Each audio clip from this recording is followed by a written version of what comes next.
Welcome to Time of Death. This video is for informational purposes and in no way meant to glorify or condone violence. In today's video, we'll be discussing the murder of Frank Burnell Taylor. Taylor was shot and killed Tuesday, July 1st, 2014 in the 500 block of South Maple Avenue in Montebello, according to LA County coroner records. Michael Fimbres was subsequently arrested and charged with the murder.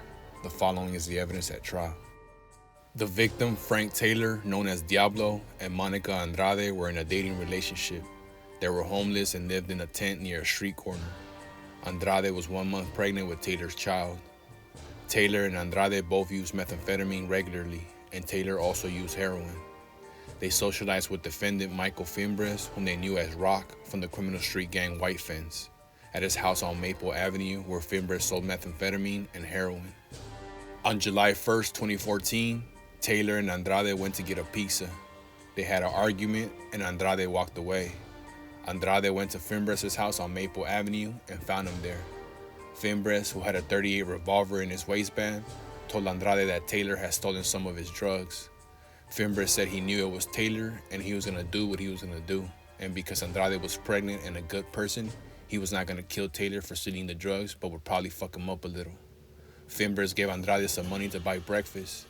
Andrade then called Taylor on his cell phone and warned him about Fimbres' threat.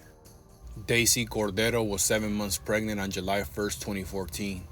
She called defendant Fimbres, who she considered a friend and a good all-around guy, and asked him to take her to the market to buy groceries. Fimbres picked Cordero up in his truck. On the way to the market, they stopped at Fimbres' house to get his cell phone. As they drove in the alley behind the house, they saw Taylor waiting for Fimbres by the garage door. According to Cordero, Taylor was all aggressive and angry, huffing and puffing, hyped up, wild and disgruntled, and pacing back and forth around Fimbres' truck like he had something in his pockets or in his waistband. Fimbres got out of the car and Taylor said, "You got my girlfriend high?" Fimbres said, "I didn't get nobody high. What the fuck you talking about? I gave your girlfriend $8 because he said she was hungry and I know she's pregnant." Taylor continued to argue and say, "You got my fucking girlfriend high. You're a fucking bitch. This is my hood. This is my hood. Fuck you. Fuck your hood." Fimbres said, "Get out of here, dude." Taylor left and Fimbres went inside the house to get his cell phone. When he returned, he got back into the truck and drove Cordero to the local dairy on Maple Avenue. Fimbres and Cordero soon encountered Taylor again. As they crossed some train tracks, Cordero dropped her EBT card in the car and began looking for it. When Fimbres parked his truck, they happened to see Taylor walking on the sidewalk. Taylor looked greasy and dirty and walked rapidly up to Fimbres' truck. Fimbres got out and the two men approached each other and exchanged words. Cordero thought they were going to fight or something, so she looked down because she didn't want to see all that and continued to look for her EBT card on the floor of Fimbres' truck. Cordero heard Taylor make a yelling noise and saw him fall to the ground. Video from surveillance cameras in the area showed Fimbres' truck leaving the scene of the shooting. A witness was sitting in front of her house near the dairy on Maple Avenue, facing the train tracks. She saw a truck stop and park next to her brother's truck on the street. Fimbres, whom the witness identified in court, got out of the truck and met Taylor, whom the witness identified in a photograph as he was coming from the other side of the street.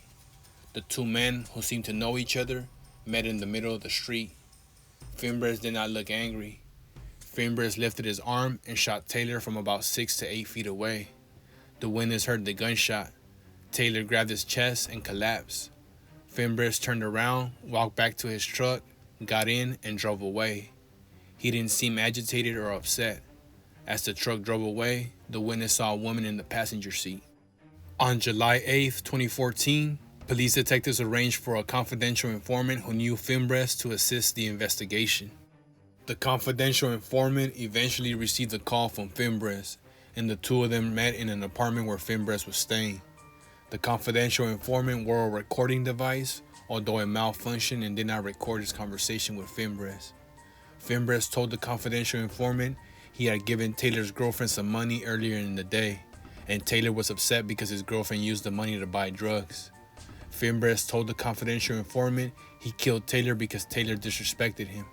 According to the confidential informant, the guy got mad and said it was his neighborhood, F his hood and whatnot, and said he wasn't going to take the disrespect and he shot him.